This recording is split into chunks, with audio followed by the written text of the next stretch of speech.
Bueno, vamos a ver cómo cargamos esa función.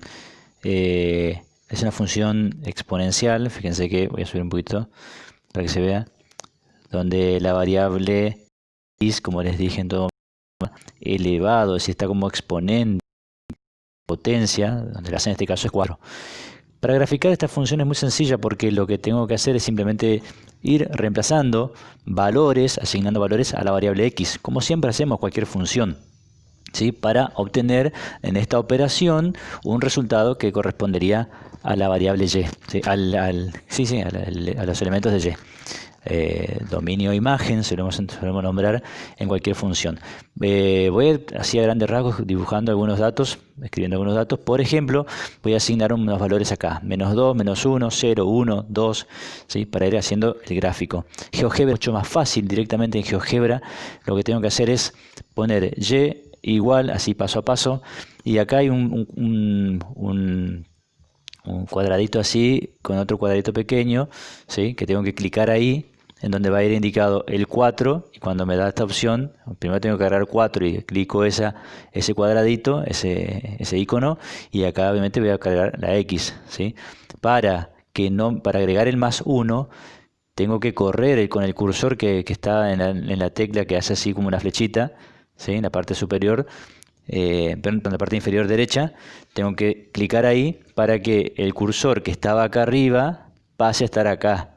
Y ahí me escriba +1, ¿sí? Porque si no me va a cargar +1 acá arriba. Y no es lo mismo sumarle al exponente 1 que sumarle a toda la potencia 1, ¿sí? Así que hay que tener cuidado de eso cuando cargo en GeoGebra. Entonces ahí, ¿sí? Voy a cargar de esta manera, voy a poner +1 en GeoGebra y me va a arrojar la función directamente, de manera automática, ¿no es cierto? Pero manualmente también es muy sencillo hacerlo, simplemente tengo que asignar algunos valores. Sí, es lo más fácil, ¿no es cierto? También por observación de gráfica puedo tomar algunos puntos de referencia y hacer una aproximación de gráfico sin ningún inconveniente. Pero vamos a hacerlo por el método más clásico y más sencillo, que es asignando valores a x, ¿sí? Primero le voy a asignar cuando x valga -2, después voy a asignar cuando x valga -1, cuando x valga 0, cuando valga 1 y cuando valga 2. Creo que ahí ya es más que suficiente. ¿Qué voy haciendo? Reemplazando en la ecuación. Entonces me va a quedar, para el primer caso, va a ser igual a 4 elevado a la -2 más 1. Resuelvo esta operación, que es una operación combinada, donde tengo una potencia de exponente negativo, ¿sí? Sumado a 1. Recuerden que cuando el exponente es negativo, se invierte la base. Esto me va a quedar y igual a 1 sobre 4, porque invierto la base. La base acá es 4. Si no hay nada debajo del 4, hay un 1, ¿se entiende eso? ¿Sí? Entonces esto me va a quedar 1 sobre 4 ahora elevado al cuadrado, es decir, se convierte en positivo el exponente porque se invirtió la base. Y esto sigue siendo +1.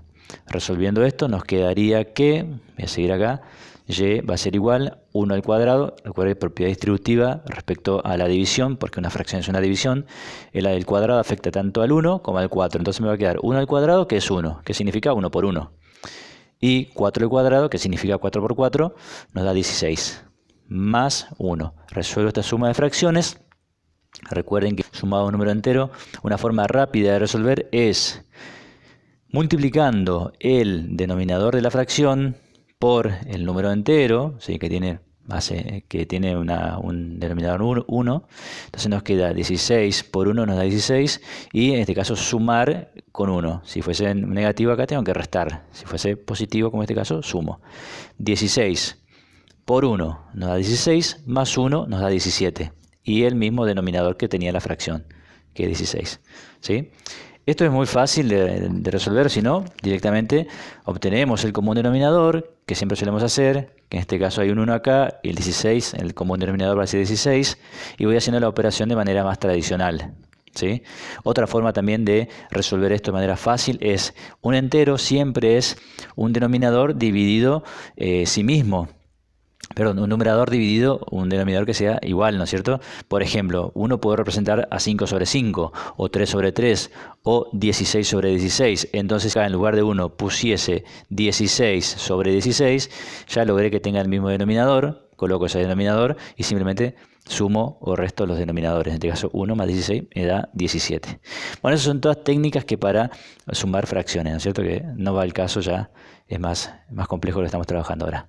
En síntesis, me dice que cuando x vale menos 2, y vale 17 sobre 16. Y ahora vamos a ver cómo hacemos para indicar ese número en la recta.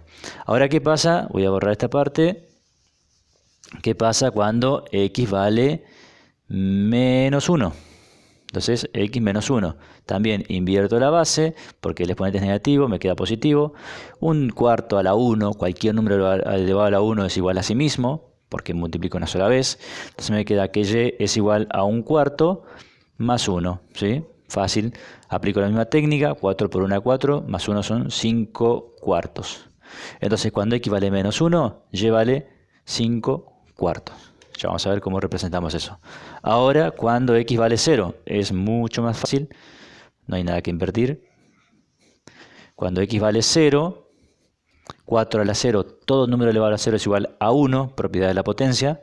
Entonces me queda 1 más 1, significa que y vale 2. Entonces, cuando x vale 0, y vale 2. Muy fácil esa. Ahora, cuando x vale 1, voy avanzando, ¿ven? Voy desplazándome sobre el eje de las abscisas, el eje de x. ¿Sí? Ahora voy acá. Cuando x vale 1, ¿sí? Reemplazamos y nos queda 4 a la 1. Recuerden, cualquier número que esté elevado a la 1 es igual a sí mismo. Es decir, 4 a la 1 es 4. Más 1 me va a quedar que y vale 5. Entonces, cuando x vale 1, y vale 5. Cuando x vale 2, y es el último que vamos a hacer, porque tampoco ya nos va a dar acá el gráfico, tendría que subir mucho, nos quedaría 4 al cuadrado, que es 16, más 1, nos queda que y vale 17. Entonces, cuando x vale 2, y vale 17. Y ya tengo todos los puntos, los pares ordenados que necesito para representar el gráfico. ¿De acuerdo?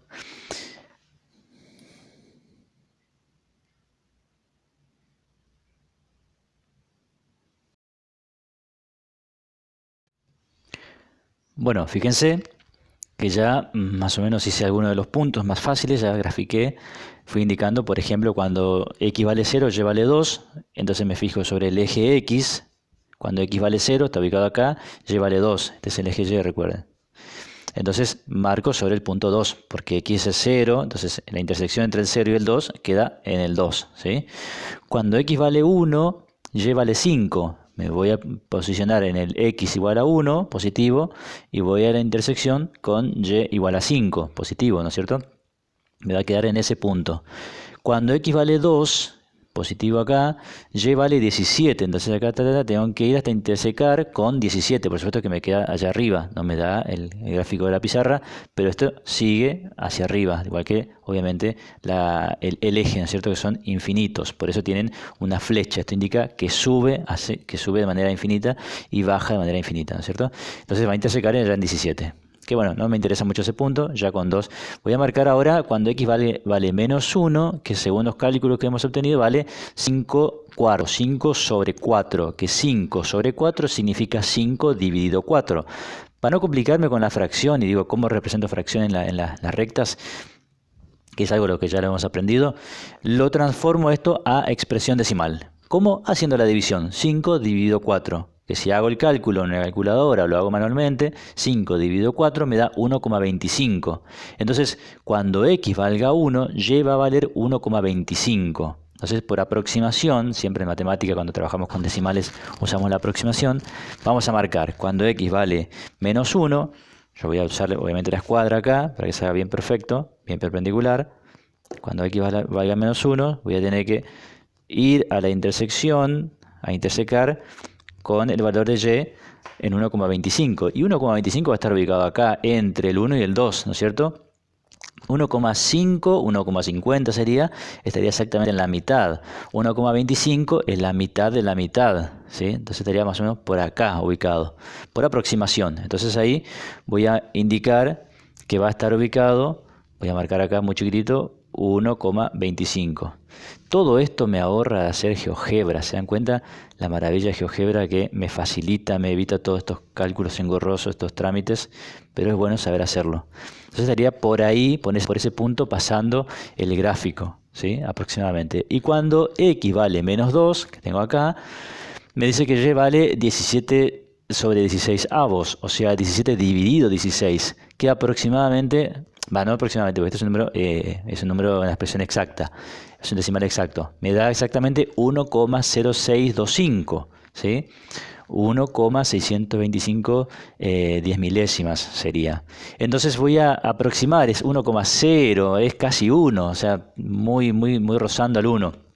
Entonces le voy a aproximar, pero es mayor que 1, no es 1, ¿sí? Ojo ahí, no llega a ser 1, porque es este número 1,0625, ya es mayor que 1, ya estaría ahí muy cerquita, muy rozando al 1, pero no es 1, no llega a ser 1. Eso que quede bien claro. ¿Por qué aclaro esto?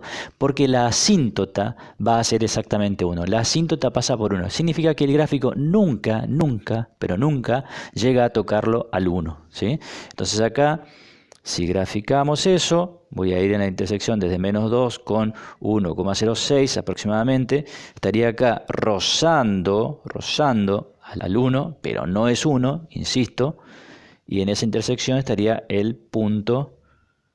Acá, tac, ¿sí? Prolijidad para trabajar con gráficos. Acá se quedaría ubicado 1,0625 aproximadamente. Entonces, acá puedo seguir reemplazando con menos 3, menos 4. Puedo seguir, se van a ir haciendo números tan cercanos, 0,0 tantos, 1,000 tantos, pero nunca va a ser 1, ¿sí? Pero más o menos ya puedo observar por dónde pasaría, por los puntos por los cuales pasaría el gráfico, ¿sí? Y si hago zoom en GeoGebra, se van a dar cuenta que nunca toca, viene acá, el gráfico viene así, toca esos puntos y sube, de manera exponencial, se dispara exponencialmente y nunca llega a tocar a 1. Entonces esa línea imaginaria que mencionábamos es la asíntota. Entonces por el 1 exactamente, obviamente de manera paralelo al eje, ¿sí? Es una recta imaginaria paralela al eje. Entonces acá voy a trazar esa recta imaginaria paralela con línea de punto. Esa línea imaginaria es lo que llamamos la asíntota de la función, ¿sí? Entonces acá le voy a trazar, queda por debajo, por eso cambié de color, por debajo de esa última línea que marcamos. Esto viene por acá, ¿sí? Proyecta de manera hacia la derecha. Este gráfico nunca toca a esa línea imaginaria que es la asíntota, nunca la toca. Se aproxima tanto, pero no la toca. ¿Estamos?